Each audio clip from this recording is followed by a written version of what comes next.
అబ్బో ఇక్కడ కేజీ చీరలు కొంటే అర కేజీ చీరలు ఫ్రీ అంట. మంగళ్య షాపింగ్ మాల్, కేజీల్లో సేల్, టన్నుల్లో ఆనందం.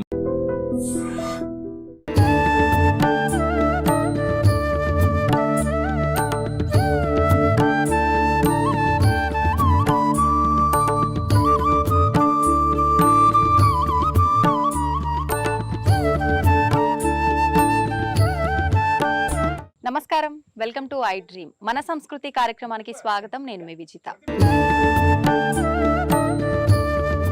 ఇక్కడ క్షేత్రంలోకి అమ్మవారి దర్శనం కోసం వచ్చేంత వరకే జీవుడు సతమతం అవుతూ కష్టాలు, దుఃఖాలు, బాధలు సతమతం అవుతూ ఉండాల్సిన అవసరం ఉండొచ్చు. ఇక్కడ వచ్చిపోయిన తర్వాత వాళ్ళకి ఆ బెడద ఉండదు. వచ్చే వాళ్లే పుణ్యాత్ములు అంతే. ఒకవేళ కాలం వాళ్ళని ఇంకా ఏ పాలే ఇబ్బందులు పెట్టాలి, కర్మలు వాళ్ళని ఇక్కడ వరకు రానియకపోవచ్చు, వాళ్ళ దృష్టికి వీడియోస్ పడకపోవచ్చు, యూట్యూబ్ లో వాళ్ళకు నోటిఫికేషన్ రాకపోవచ్చు. వచ్చింది, చూసాము, విన్నాము అంటే నీ జన్మ పావనం కావడానికే భగవంతుడు నీకు అది చూపించాడు. వచ్చి అమ్మ దర్శనం చేసుకొని పోండి. ఇక్కడ ఏ రిస్ట్రిక్షన్స్ ఉండవు, ఏ బలవంతం ఉండదు. అమ్మవారిని చక్కగా సేవించుకోవచ్చు. సేవాభావంతో కూడా మీ సేవని వెల్లడించవచ్చు. ఇక్కడ ఇది అఖండ జ్యోతి. ఇది మొదటిదా? ఇక్కడ ఒకటి ఉంటుంది. గర్భాలయంలో 9 ఉంటాయి. ఇది మహాకాళి స్వరూపం. దశ మహావిద్యలో మొదటి విద్య మహాకాళి. ఇక్కడ ఒక అఖండ జ్యోతి ఉంటుంది. గర్భాలయంలో 9 ఉంటాయి. ఇక్కడేమో విజయ చాముండేశ్వరి మాత క్షేత్రపాలిని. ప్రతి పుణ్యక్షేత్రంలో ఒక క్షేత్రపాలకుడు ఉంటాడు. అంటే ఎక్కడైనా మనకు క్షేత్రపాలకులు అనంటే గ్రామ దేవతలే ఉంటారా, లేదంటే వాహనాలు అలా ఉంటాయంటారు కదా, భగవంతుడికి సంబంధించిన వాహనాలు అలా ఏం కాదా? లేదు, గ్రామ దేవతలని కాదు. మనకు శివుని ఆలయాలకు క్షేత్రపాలకుడిగా కాలభైరవ స్వామి, చండేశ్వరుడు, ఇకపోతే హనుమంతుడు కూడా ఉంటుంటాడు కొన్ని దేవాలయాల్లో. వైష్ణవాలయాలకు చాలా వరకు హనుమంతుడు, గరుత్మంతుడు, ఇంకా కొంతమంది ప్రసిద్ధాత్మకమైన దేవాలయాల్లో దేవుళ్ళు ఉంటారు. ఇక్కడ జగదంబకు క్షేత్రపాలనిగా విజయ చాముండేశ్వరి మాత ఇలాగే ఉండాలని అమ్మ చెప్పిన పద్ధతితోనే ఆమెను స్థాపన చేసి అలా పెట్టడం జరిగింది. అమ్మవారి ఆజ్ఞ ప్రకారమే విజయ చాముండేశ్వరి అమ్మవారు. ఇక్కడ మహారుద్రశూలం. ఇది అన్నిటికన్నా అద్భుతం అమ్మ. అసలు జన్మ పరిపూర్ణమై పావనం అవుటకు ఇది ఒక ముక్తి, ఒక ధర్మం. ఇది కూడా చాలా వైజ్ఞానికమైన మూలకాలతో నిర్మాణమైనది. సైంటిఫికల్ ఇన్స్ట్రుమెంట్స్ చాలా ఉన్నాయి. సప్తధాతువులతో 7 రకముల లోహములను కరగబోసి ఒక పుణ్య గడియల యందు వీటిని నిర్మాణం చేయించి మంచి సలగ్నం నందే వీటిని ప్రతిష్ఠ చేసి, అది కూడా శ్రీకూర్మం పైన, అంటే తాబేలు పైన, శ్రీకూర్మం పైన మధ్యలోనే దీని ఒక నిర్దిష్టమైన ప్రామాణిక సూత్రాన్ని అనుసరించి స్థాపన చేయడం. అమ్మవారి యొక్క వీపున ఉంటుంది, ముగ్గురమ్మల యొక్క ముందల ఉంటుంది. ముగ్గురమ్మలకు సమ్ముఖంగా ఇక్కడ ఫోటోలు ఇవన్నీ ఏంటి? ఎవరికి ఏ సమస్య వచ్చినా, ఏ కష్టం వచ్చినా వాళ్ళ ఫోటో ఇక్కడ పెట్టి అమ్మవారికి నమస్కారం చేసుకొని గోపేడతో చేసిన దీపాలు వెలిగించి పసుపు బండారు చల్లుతూ ప్రదక్షిణ చేసి సాష్టాంగ నమస్కారం చెప్పి వెళ్తే ఒక మాసకాలం అమ్మ పాదాల దగ్గర ఈ ఫోటోలు ఉంటాయి. ప్రతిరోజు అర్ధరాత్రి 12 గంటలకు జగదంబలు వచ్చి వారిని చూసి వెళ్తారు. వాళ్ళ కష్టాలు తీరుతాయి. అమ్మవారి సాక్షాత్తు వచ్చి చూసి వెళ్తారు. అమ్మవారి గాలి తగిలిన వాళ్ళు పావనం అవుతారు కదమ్మా. ఇక్కడ రోజు పవిత్రమైన అర్చనలు, హోమాలు జరుగుతూ ఉంటాయి. మాలాంటి యతులు, సాధువులు తిరిగే ప్రదేశం. ఇక్కడ గోసేవ చాలా విశేషంగా జరుగుతూ ఉంటుంది. వాళ్ళు ఎట్లా బాగారు చెప్పండి. ఒకవేళ వాళ్ళ జన్మలో పెద్ద పాపాలు, పెద్ద కర్మలు ఉంటే ఒక దినం లేట్ అవ్వచ్చేమో, కానీ ముక్తిని పొందుట తథ్యం. అంటే వ్యక్తిగతంగా ఎవరికి వారికి ఇబ్బంది ఉన్న వాళ్ళ ఫోటోలైనా, బిజినెస్ పరంగా అలాంటివి ఏమన్నా ఉన్నా కూడా, ఆరోగ్య సమస్యలు, ఆర్థిక సమస్యలు, వీసా ప్రాసెసింగ్ లో ఏమైనా ఇబ్బంది ఉన్నా, కళ్యాణ సమస్యలున్నా, సంతాన సాఫల్యతకు సంబంధించింది, కోర్టు కేసులున్నా, ఆస్తి తగాదాలున్నా, అన్ని మానవాళికి సంబంధించిన అన్ని సమస్యలకు పరిష్కారం.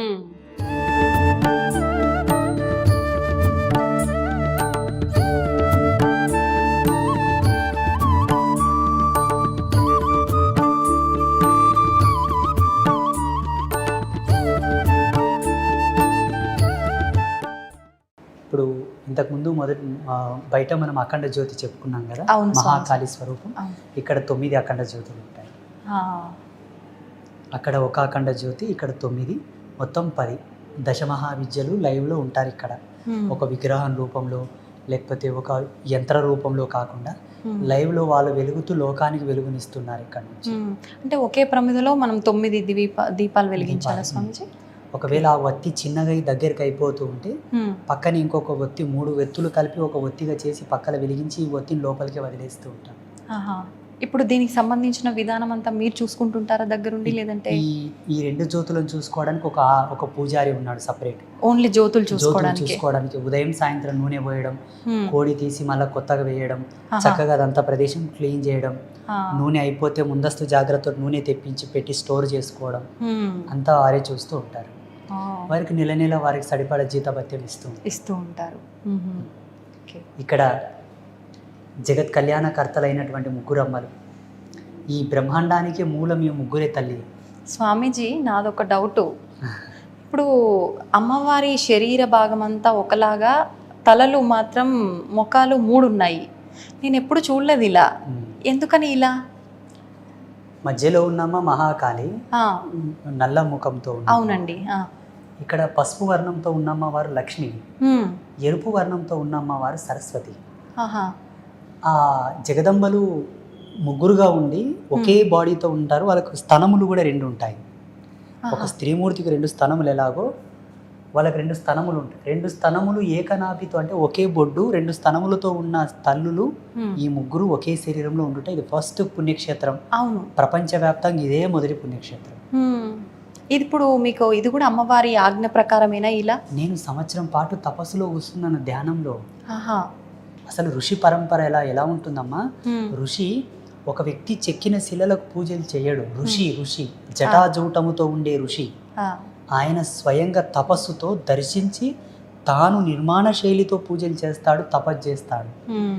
అట్లా పరశురాముడు, జమదగ్ని, వశిష్ఠుడు స్థాపించిన లింగాలు చాలా ఉన్నాయి ప్రపంచంలో. అలా జగదంబను నా జ్ఞానాత్మకంగా, భావాత్మకంగా నేను ధ్యానంలో దర్శించాను. ఇలా 52 రకాల మన్నులు 52 రకాల మన్నులు 52 రకాల ప్లేసెస్ నుంచి తీసుకురావాలి. ఎక్కడెక్కడి నుంచి స్వామిజీ? మనకు 12 జ్యోతిర్లింగాల నుంచి తెచ్చాము, 18 శక్తిపీఠాల నుంచి తెచ్చాము, 7 జీవనదుల నుంచి తెచ్చాము, 3 రకాల పుట్టమన్నులు, 3 రకాల వర్ణములలో ఉండే నేలలలోని పుట్టమన్ను, గోవు ప్రసవించిన స్థలము మన్ను. అక్కడ విజయ చాముండేశ్వరి మాతకు ఏమో దక్షిణాభిముఖంగా ప్రయాణిస్తున్న నాగుపాము జాడల మన్ను, ఈ ముగ్గురమ్మలకేమో ఉత్తరాభిముఖంగా ప్రయాణిస్తున్న నాగుపాము జాడల మన్ను. అలాగే తులసి కోట దగ్గరి మన్ను, కొన్ని సంవత్సరాల ఆయుష్తో ఉన్న మర్రి చెట్టు దగ్గరి మన్ను, రావి చెట్టు దగ్గరి మన్ను, ఆగమశాస్త్ర పండితుల వాకిలి మన్ను, నెమలి గుడ్లు పెట్టిన స్థలము మన్ను. రకరకాలుగా 52 రకాల మన్నులను ఒకే ముహూర్తంలో తీసుకురావాలి. వామ్మో, ఎలా సాధ్యపడుతుంది ఇదంతా? జగదంబ తన దూతలను పంపించి తెప్పించింది. నేనైతే చేయలేదు. నేను నిమిత్త మాత్రుని, మానవుని. మీలో సామాజిక జ్ఞానం ఉంది, నాలో ఆధ్యాత్మిక జ్ఞానం ఉంది. అది నేను తపస్సు చేశాను కాబట్టి. The concept is very powerful and very different in the world. అవును అవును. ఆధ్యాత్మిక వారసత్వ సంపదలోనే ఇది ఒక విచిత్రం. నిజంగానే విచిత్రం. నేను అంటే ఇలా ఈ 52 రకాల మన్నులను ఒక చేత పోగు చేసి వాటన్నిటిని సప్త జీవనది జలాలతో కలిపి అందులో గోపేడ పంచగవ్యములు వేసి వాటన్నిటిని మంచిగా లేపనం చేసి క్రమబద్ధీకరించి అమ్మవారిని స్థాపిస్తూ ఉంటే పీఠం కింద షడాధార ప్రతిష్ఠ ఉంటుంది. షడాధార ప్రతిష్ఠ అంటే అది ఒక ఆగమ శాస్త్ర పద్ధతిలో మనలో 6 చక్రాలు ఉంటాయి కదమ్మా. మన దేహం యొక్క నిర్మాణ శైలిని అనుసరించి షడాధార ప్రతిష్ఠ అంటే ఒక్కొక్క కుంభం, నపుంసక శిల మీద ఒక పద్మం మీద ఒక కుంభం, ఆ కుంభంలో కొన్ని యంత్రాలు, కొన్ని మణులు, మాణిక్యాలు, కొన్ని యంత్రాలు, అట్లా 7 కుంభముల మీద యోగనాళి మీద అమ్మవారు కూర్చొని ఉన్నది. ఇప్పుడు అట్లా అమ్మవారిని ఆ మట్టి చేత నిర్మాణం చేస్తూ ఉంటే 1 గంట 45 నిమిషాలు కనురెప్ప కొట్టకుండా అట్లా నిర్మాణం చేయాలి. కనురెప్ప కొట్టావా దైవత్వం వెళ్ళిపోతుంది. It's very depth signalisation system ఇది. ఇది ఒక విద్వత్తుతో కూడుకున్నటువంటి సిగ్నలైజేషన్ సిస్టమ్ ఇది. ఆ కనెక్షన్స్ ఉండాలని, ఇక్కడ దైవత్వం ఉండాలని.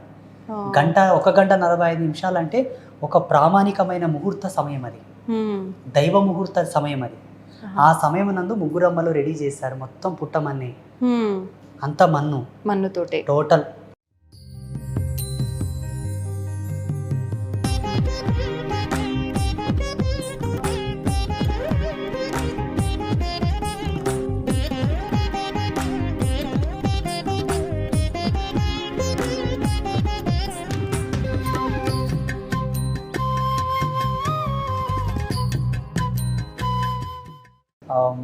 రకాల పుట్టమన్ను, నల్లరేగడిలో నుంచి నల్ల పుట్టమన్ను, ఆహా. తెల్ల నేలల నుంచి తెల్ల పుట్టమన్ను, ఎర్రటి నేలల నుంచి ఎర్ర పుట్టమన్ను అన్నీ తెచ్చి ఇక్కడ అమ్మవార్లను స్థాపన చేసిన తర్వాత అమ్మవారు ఒక దివ్యమైన వాణి వినిపించింది. ఏంటి? శుద్ధ స్ఫటిక శ్రీచక్రము 5 కిలోల శ్రీచక్రము కాశీ మహానగరం నుంచి తీసుకురండి అని చెప్పింది. ఈ శ్రీచక్రం అదే. ఓ. ఈ శ్రీచక్రం, ఈ శివలింగం కూడా అక్కడి నుంచే తీసుకొచ్చాము. హ్మ్. ఈ సాలగ్రామాలు కూడా అక్కడి నుంచే తీసుకొచ్చాము, కాశీ నగరం నుంచి. గురుగారు ఇప్పుడు ఇవి నాలుగు రకాలుగా ఉన్నాయి కదా, ఏది ఏది అనుకోవాలి? స్ఫటిక సాలగ్రామం. ఇవి నాలుగు వర్ణాలతో ఉండడానికి కూడా అమ్మవారి యొక్క పారదర్శకమైన సూత్రం ఉన్నది. అందులో చతుర్వేద స్వరూపకంగా 4 వర్ణాలతో ఉన్నాయి. 4 వేదాలకు 4 సాలగ్రామాలు తీసుకొచ్చాము. ఇంకపోతే ఈ జగదంబలు ముగ్గురు అమ్మవాళ్ళు, మహాకాళి, మహాలక్ష్మి, మహాసరస్వతి అమ్మవార్ల మీద పాము పడగలు ఉంటాయి. మనకు చూడండి, ఒక దేవత మీద పాము పడగ ఉందంటే అది కుండలిని స్వరూపం. అవ్యాజమైన, అచింత్యమైనటువంటి, సహజ సిద్ధమైన ప్రాకృతిక కళలతో విరాజిల్లేటటువంటి ధర్మానికి, కుండలినికి ప్రతీక సర్పం అది. కానీ మన సనాతన ధర్మంలో సరస్వతి మాతకు సర్పం ఉన్నట్లు ఎక్కడా లేదు. ఎందుకంటే ఆమెనే ఒక విఘ్నదేవత, ఒక విజ్ఞాన దేవత, ఆమెనే ఒక కుండలిని ప్రమోదం, ఆమెనే ఒక దార్శనికత. కానీ ఇక్కడ జగన్మాత సర్పాన్ని తన పైన ఉంచమని చెప్పింది, మేము ఉంచాము. ఇంకొక మిస్టరీ ఏంటంటే సరస్వతి మాత ఎప్పుడే కానీ శుక్లవర్ణంతో ఉంటుంది, తెల్లగా ఉంటుంది. ఇక్కడ ఎర్రగా ఉంది అమ్మవారు. ఎందుకనండి? ఆమె కోరింది. ఆమె కోరడం వల్ల ఆ వర్ణం ఆమెకి ఇచ్చారు, అమ్మవారి కోరిక మేరకే. ఇవి మత్స్య కుండలములు. మత్స్యం అంటే చేప. చేప పరిపూర్ణమైన విద్వత్తుకు, విజ్ఞానానికి, పూర్ణ సంపదకు, ఎదుగుదలకు జగదంబ యొక్క అలంకార భూషణములుగా ఉండటే కాక వచ్చే భక్తులు ఈ మత్స్యముల దర్శనం చేసుకుంటే కూడా వాళ్ళకి ఆ సంపద, జ్ఞానము, ఆ పుణ్యం, పురుషార్థం సిద్ధిస్తాయని ముగ్గురు అమ్మలు కాబట్టి 6 మత్స్య కుండలములు పెట్టారు. మరి ఆ మంగళసూత్రాలు 6. ఈ మంగళసూత్రములు కూడా ఒక్కొక్క తల్లికి 2 చొప్పున 6 మంగళసూత్రములు, ముగ్గురు అమ్మలకు 3 రొంట్లు 6 మంగళసూత్రములు. హైదరాబాద్ మహానగర వాస్తవ్యులైనటువంటి భారతి మేడం గారు ఆ మంగళసూత్రాలు చేయించారు. గురుగారు, ఇవన్నీ బంగారు ఆభరణాలు కదా, అంటే ఎప్పుడు ఇలానే ఉంటుంటాయా ప్రతి నిత్యము? మరి ఇప్పుడు మనకు దారిన నడుచుకుంటూ పోయే వాళ్ళకే భద్రత లేదు, ఇంట్లో లాకర్లలో పెట్టిన భద్రత లేదు, అమ్మవారి ఆలయాల పైన కూడా దోపిడీలు జరిగాయి.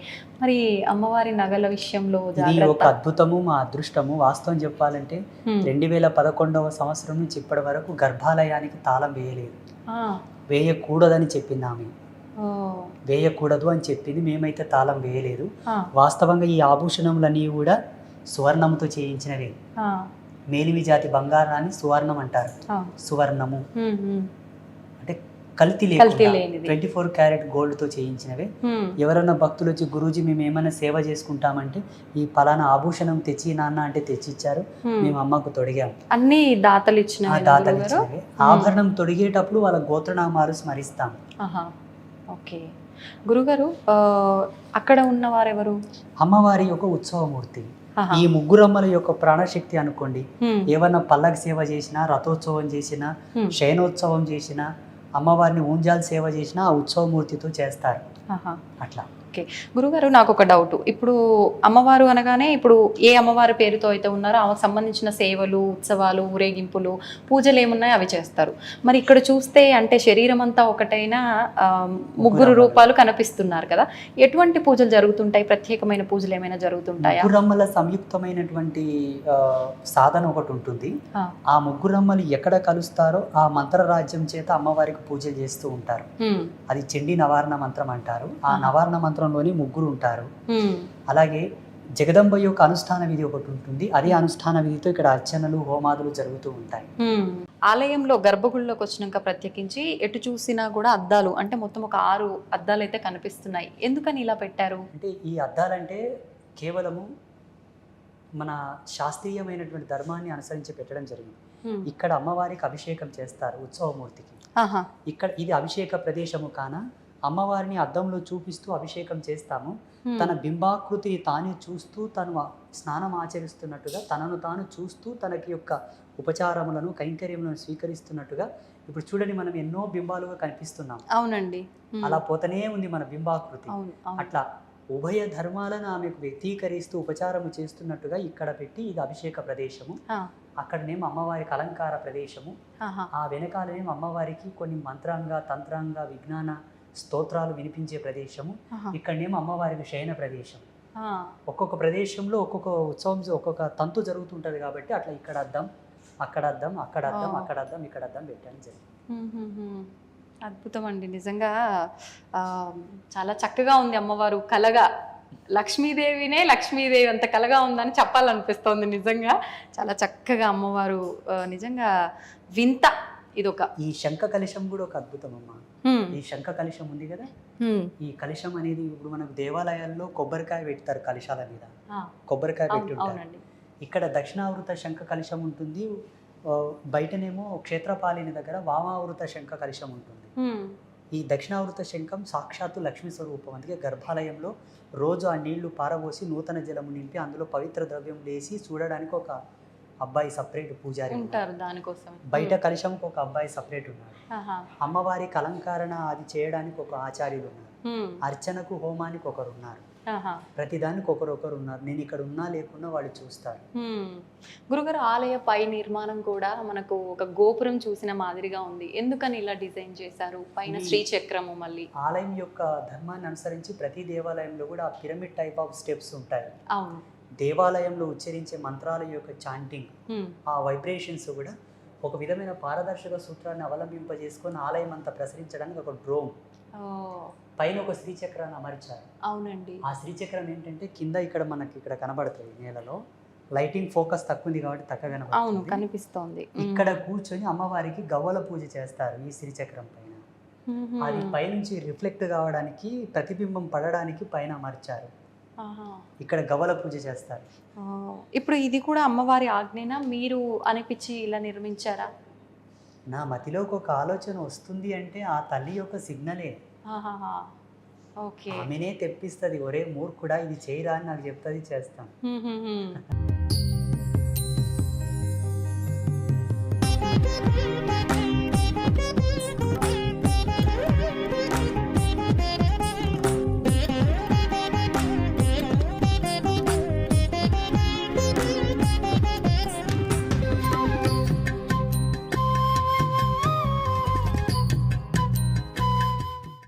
స్వామీజీ, శ్రీచక్రం అమ్మవారి ముందు ప్రధానంగా మీరు కాశీ నుంచి తీసుకొచ్చిందని చెప్పారు. చూసిన తర్వాత నాకు ఒకటి అడగాలనిపించింది. ప్రస్తుత రోజుల్లో చాలా మందిలో ఉన్న ఒక సందేహం శ్రీచక్రం గురించి.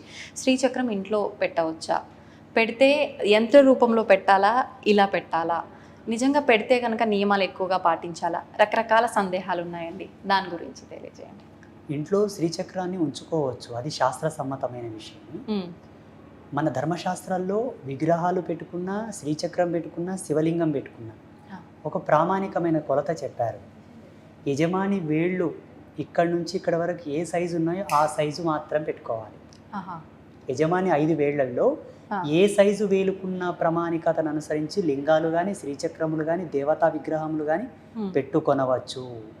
మరి ఇప్పుడు 5 అన్నారు కదా, 5 వేలు అంటే ప్రత్యేకించి ఏ ఏ వేలి సైజు ఏదైనా కన్నా సరే. మీ యొక్క స్తోమతిని అనుసరించి ఓకే. అన్ని వేళలు ఏ ఒక వేలి సైజుతోనైనా పెట్టుకోవచ్చు. హ్మ్, పాయింట్ ఏంటంటే దేవతా విగ్రహాలు లోపల ఓళ్ళుండి బొళ్ళున్న విగ్రహాలు పెట్టుకోవద్దు. గట్టిగా ఫిల్ అంటే మొత్తం నిండుగా ఉన్న విగ్రహాలు పెట్టుకోండి, ఆ, అది శాస్త్ర మర్యాద. ఓకే. శ్రీచక్రం కూడా లోపల మొత్తం ఓళ్ళు ఉంటుంది, బయట నుంచే పిరమిడ్ లాగా ఉంటుంది, లోపల అవునండి. ఓళ్ళు ఉంటుంది. అవును. అటువంటి శ్రీచక్రం పెట్టుకొనవద్దు. హ్మ్, రెండవది, స్ఫటిక శ్రీవలింగమునకు స్ఫటిక స్త్రీ యంత్రమునకు గృహస్థులు పూజ చేయకూడదు. హ్మ్. అవి యతులు, సన్యాసులు, తాపసులు చేసేటటువంటి శ్రీచక్రములు, శివలింగములు. ఆ, గృహస్థులు లోహ శ్రీచక్రములను, లోహపు శివలింగములను, అలాగే పాలరాయి శ్రీచక్రము, పాలరాయి శివలింగమును పూజించుకొనవచ్చు. ఆ. వెండి కానీ, బంగారు కానీ, లేకపోతే నల్లరాతి శివలింగం, నల్లరాతి శ్రీచక్రమును పూజించుకోవచ్చు. హ్మ్. ఇది ఆమోదం, హ్మ్. లిస్ట్లో పెట్టుకోండి. ఇంకొక విషయం ఏంటంటే నీళ్లు లేని శివలింగం ఇంట్లో ఉండకూడదు. నీళ్లు లేని శివలింగం ఉండకూడదు, కుంకుమ లేని శ్రీచక్రం ఉండకూడదు. ఆహా. చిన్నపాటి శ్రీచక్రం ఉన్నా కుంకుమతో నిండి ఉండాలి, అది ప్రసన్నత. ఓకే. చిన్నపాటి శివలింగం ఉన్నా పైన నీళ్ళ డ్రాప్ పడుతూ ఉండాలి. హ్మ్. ఒకవేళ నీళ్ళ డ్రాప్ పడేటటువంటి యోగ్యత లేకపోయినా బిల్వదళం అన్నా అక్కడ ఉంచాలి. బిల్వదళం ఉంచడానికి యోగ్యత లేకపోయినా అంత భస్మం అన్న శివలింగం మీద ఉంచాలి. భస్మం ఆహా. గోపేడతో చేసిన గోపేడతో చేసిన బూడిదన ఉంచాలి. మంచి సుగంధభరితమైనటువంటి ప్యూర్ భస్మాన్న ఉంచాలి. అది భస్మం లేక నీళ్లు లేక శివలింగం ఉండకూడదు, కుంకుమ లేక పసుపు లేక శ్రీచక్రం ఉండకూడదు. శ్రీచక్రం వేయొచ్చు, శ్రీచక్రం మీద పసుపు కూడా వేయొచ్చు. అందరూ పూజించుకొనవచ్చు, అందరూ పుణ్యభాజనులై విరాజిల్లవచ్చు. శాస్త్రం ఎక్కడ కూడా ఎవరికి ఏ ఆంక్షలు పెట్టలేదు. ఈ మిడిమిడి జ్ఞానంతో కూడుకున్న పండితులు, ఈ పండిత శిఖామణులందరూ కూడా జనాలను భయభ్రాంతులకు గురి చేసి ఆధ్యాత్మిక వారసత్వం నుంచి దూరం చేయడానికి చేసినటువంటిది ఇదంతా. అలాగే రాగిరేకు శ్రీచక్రం కూడా పటము ఉంచుకొనవచ్చు. బీజమంత్రాలు లేని శ్రీచక్రం ఉంచుకోవలే. బీజమంత్రాలు అందులో మంత్రయుక్తమైన శ్రీచక్రములు ఇళ్లలో ఉంచుకోవద్దు. ఎందుకంటే అంతటి శుచిశుభ్రతలతో మడి పద్ధతితో మీరు ఉండరు కాబట్టి. అందుకు సంపుటీకరణతో కూడుకున్న నవావరణ పూజ, సంపుటీకరణతో కూడుకున్నటువంటి పూర్ణ పూజ శ్రీచక్రమునకు మీరు చేయరు కాబట్టి అనుష్ఠాన విధిని అనుసరించి నార్మల్ శ్రీచక్రములు దొరుకుతాయి. అవి తెచ్చి యోగ్యులైన గురువులు అనగా శ్రీ విద్య సాధనలో ఉత్తీర్ణులైనటువంటి గురువుల చేతకు తీసుకెళ్ళి వాళ్ళ చేతికిచ్చి వాళ్ళు సంకల్పం చేసి ఇచ్చిన శ్రీచక్రములు తెచ్చి పూజలో ఉంచుకొనవచ్చు. మీరు స్వతంత్రంగా మార్కెట్లో దొరికిన శ్రీచక్రములు తెచ్చి పెట్టుకోకూడదు. ఇప్పుడు శ్రీచక్రం అనగానే ప్రతినిత్యము కుంకుమార్చన చేస్తూ ఉండాలా? ప్రత్యేకించి ఎటువంటి విధానం ఉంటుందంట? ఏం పర్వాలేదు. పౌర్ణానికో అమావాస్యకో నీళ్లతో పాలతో గంధముతో పసుపుతో కడగండి. చక్కగా మీకు వచ్చిన అష్టోత్తరాలతో శ్రీ సూక్తంతో ఖడ్గనామావళితో లలితా సహస్రనామంతో కుంకుమార్చన చేసుకోండి. ఒక కాన్సెప్ట్ పెట్టుకోండి, అమ్మా నాకు ఉద్యోగరీత్యా వీలు పడదు, వ్యాపార రీత్యా వీలు పడదు, నెలలో 2 సార్లు నిన్ను పూజించుకోగలను, అర్చించుకోగలను. అమ్మా నేను గృహస్థురాలను అనగా నేను హౌస్ వైఫ్, నాకు ఏ బాధ్యత లేవు, నా భర్త సంపాదిస్తున్నాను, ఇంటి పాటనే ఉన్నాను కాబట్టి మంగళవారం శుక్రవారం నేను పూజించుకోగలను. లేదు అమ్మా ఇంకా నేను ఫ్రీగా ఉన్నాను, రోజు పూజించుకోగలను. మన యోగ్యత. అమ్మ ఏం చేయదు, తే అని అడగదు. మన వీలుని బట్టి ఒక యోగ్యుడైన గురువు చేత గనక మనం శ్రీచక్రాన్ని పొందితే ఆ యోగ్యుడి చేత మనం అధికారం, ప్రామాణికతను, ప్రమాణాన్ని తీసుకొని ఉంటాము కాబట్టి ఆ యోగ్యుడు ఇక్కడ శ్రీచక్రానికి అర్చన చేస్తూ ఉంటే నీ ఇంట్లో శ్రీచక్రానికి అర్చన జరిగినట్టే లెక్క. నువ్వు చేయకపోయినా ఆ శ్రీచక్రంలో ఎనర్జీ యాక్టివేట్ అవుతూ ఉంటుంది. నీకు భయం అక్కర్లేదు. ఒకవేళ స్వతంత్రంగా శ్రీచక్రం కొనుక్కొని పెట్టుకుంటేవా కర్త కర్మ క్రియ నువ్వే కావాల్సి ఉంటుంది. ఇంకొకటి, ఆచార్యులు ఎవరైనా సద్బ్రాహ్మణుల చేత పూజలు పునస్కారాలు చేసి ప్రాణ ప్రతిష్ఠ చేసి పెట్టుకోవచ్చా? అట్టి ఆచార్యులు కూడా అంత సత్యపరాయణులై శ్రీ విద్య సాధనలో మెలకువలు తెలిసిన వాళ్ళై ఉంటే, ఇప్పుడు పురోహిత వర్గం కూడా ఏమి శుద్ధి చేస్తున్నారమ్మా? విగ్రహాలకు కనీస శుద్ధి చేయట్లేదు, యంత్రాలకు వాళ్ళేం శుద్ధి చేస్తారు? చూసుకోవాలి. నేను అబ్జర్వ్ చేస్తున్నాను, చాలామంది గుళ్ళు గోపురాలు కట్టేటప్పుడు ఆలయ ప్రతిష్టలు చేసే వీడియో లైవ్లో పెడుతున్నారు కదా, ఎలా తంతులు చేస్తున్నారు అని చూస్తూ ఉంటాను. జనాలకా సబ్జెక్టు తెలియదాయే, వీళ్ళేదో చేస్తుంటారు, వీళ్ళకి అర్థం కాదు కదా. అందుకే ప్రతి ఒక్క పర్సన్ స్పిరిచువల్గా డెవలప్ కావాలి, నాలెడ్జ్ పరంగా. అవునండి. ఆగమ శాస్త్రాలు చదవండి, ఉపోద్ఘాతమైన గ్రంథాలు చదవండి, కొన్ని ధర్మశాస్త్రాలు చదవండి. మీకు అర్థమవుతుంది ఆచార్యులు కరెక్ట్ చేస్తున్నారా లేదా. అప్పుడు ప్రశ్నించవచ్చు, ఏమయ్యా ఏమేస్తున్నావు అక్కడ? ఒక చిన్న ట్రిక్ చెప్పాను, మీకు సమయం ఉంది కదా. దేవతా విగ్రహ ప్రతిష్ఠ చేసేటప్పుడు మీరు ఇంతకుముందు ఒక వీడియోలో అడిగారు, వాస్తవంగా దేవుని తంతే కూడా ఏం చేయడం స్వామి, దేవిని కుదిపేసి తీసేస్తే కూడా ఏం చేయడం స్వామి అంటే, వాస్తవంగా నెగిటివ్ కాన్సెప్ట్తో గనక దేవిని తాకాలనిపోతే ఆటోమేటిక్గా విగ్రహమూర్తిలో కరెంట్ జనరేట్ అయ్యి షాక్ కొట్టేది. సద్భావనతో, పరిమళత్వంతో, ప్రేమతో, భక్తితో వెళ్తే ఆ విగ్రహంలో ఎనర్జీస్ డౌన్ అయిపోయి మనల్ని ఏం చేసేవి కావు. అలా టెక్నికల్గా స్థాపన చేసేవాళ్ళు దేవతా విగ్రహాలు. అంతటి పవర్ రావాలంటే దేవతా విగ్రహం కింద ప్యూర్ నవరత్నాలు, ప్యూర్ సప్తధాతువులు, పరిపూర్ణమైన హస్తముల చేత లిఖింపబడినటువంటి యంత్రరాజ్యం, ఒక్కొక్క యంత్రమునకు 1,000,000 జపాలు ధారబోయాలి, పవిత్రమైన వనస్పతులు, ఇలా నిక్షిప్తం చేయబడినదే దేవత ప్రతిష్ట. బయట విగ్రహాలు ఎట్లా స్థాపన చేస్తున్నారు ఆచార్యులు? 1,00,00,000 రూపాయలు పెట్టి గుడి కడతారు, ప్లాస్టిక్ నవరత్నాలు తెచ్చేస్తారు. అక్కడ ప్లాస్టిక్ పంచలోహాలు వేయకుండా ఏం చేస్తారంటే స్టెయిన్లెస్ స్టీల్ కాయిన్స్ పోస్తారు, కుంభాలు కుంభాలు గుమరిస్తారు. సత్య సనాతన ధర్మం చెప్పింది ఏంటంటే పూజలో ప్లాస్టిక్ వాడకూడదు, రబ్బర్ వాడకూడదు, స్టెయిన్లెస్ స్టీల్ సామాన్లు వాడకూడదు, ఐరన్ మెటల్ వాడకూడదు, ఇక్కడ రాతి వెండి పాత్రలు కూడా వాడకూడదు. దేవతల యొక్క పాత పద్మముల చెంత దేవత మందిరం నందు దేవత యొక్క స్థానంలో దేవత యొక్క ఆభూషణంలో 3 లోహాలు చెప్పారు, బంగారు, వెండి, రాగి. అక్కడ ఆచమన పాత్రలు, జలపాత్రలు, హారతి పళ్ళెము, హారతి స్పూన్, కంచువి వాడవచ్చు, శ్రేష్టమైన కంచు ధాతువుతో చేసినవి. ఇవి ఆమోదం. ఇవి ఇంట్లో కూడా ఇవే వర్తిస్తాయి. ఇంట్లో కూడా పూజా మందిరంలో ఇవే ఉండాలి, ఇవి మినహా వేరే ఉండకూడదు. మీరు మీ పిచ్చి పిచ్చినంత చేసి పూజలు చేస్తామంటే మీరు మొదట అడిగినట్టనే దేవతలు రిఫ్లెక్ట్ అవ్వరు. నువ్వు నెత్తి బాదుకొని కొయ్యో ముర్రో అన్న దేవతలు పలకరు. స్వామీజీ, ఇప్పుడు మీరు చెప్పినట్టు ఇక్కడ మీరు చెప్పిన లోహాలకు సంబంధించినవి మాత్రమే ఉన్నాయి, ఎక్కడ ప్లాస్టిక్ కానీ స్టీల్ కానీ కనిపించట్లేదు. ఒకటి మాత్రం నాకు కొంచెం ప్రత్యేకంగా కనిపిస్తుంది అలంకరణతో, అదేంటో తెలుసుకోవాలని. ఇది మారేడు కాయ యొక్క గుజ్జుతో అలంకారంగా చేసింది. హైటెక్ సిటీలో ఉంటారు మా తల్లి, చాలా భక్తి పరాయణురాలు, చాలా చాలా ఆ తల్లికి జన్మనిచ్చినటువంటి తల్లిదండ్రులకు ధన్యవాదాలు. ఎంత భక్తి అంటే అంత భక్తి. వారు మన పీఠానికి ఎకరా భూమి దానం చేశారు. హైటెక్ సిటీలో ఉంటారు, వారి పేరు చెప్పొచ్చో లేదు, ఏమనుకుంటారో ఏమో పాపం. అమ్మగారు నిన్న కార్తీక పౌర్ణమి శుభ సందర్భంగా దీన్ని తెచ్చిచ్చారు. ఈ మారేడు కాయ భరణి లోపల కుంకుమతో అర్చన చేస్తే 1 కోటి రెట్ల పుణ్యం, రిజల్ట్ కూడా తొందరగా వస్తుంది. కాబట్టి ఆ పుణ్యాత్మరాలు తెచ్చిచ్చిన ఆమె చల్లగా ఉండుకోకు జగదంబ యొక్క దీవెనలతో. ఇది మారేడు కాయతో చేసిన భరణి, ఇలా మీ ఇళ్లలో కూడా ఉంచుకోవచ్చు. జగదంబ పాదాల దగ్గర ఇటువంటి కుంకుమ భరణి ఉంచిన మీకు సంపద్ వృద్ధి, ఇష్ట సిద్ధి. అంటే మామూలుగా నేను విన్నాను గురుగారు, మారేడు కాయ లోపల కొంచెం పైన తీసి లోపల గుజ్జు తీసేసి ఎండిన తర్వాత విభూది పోసి పెట్టుకొని ధారణ చేస్తే బాగుంటుంది అని చెప్పి.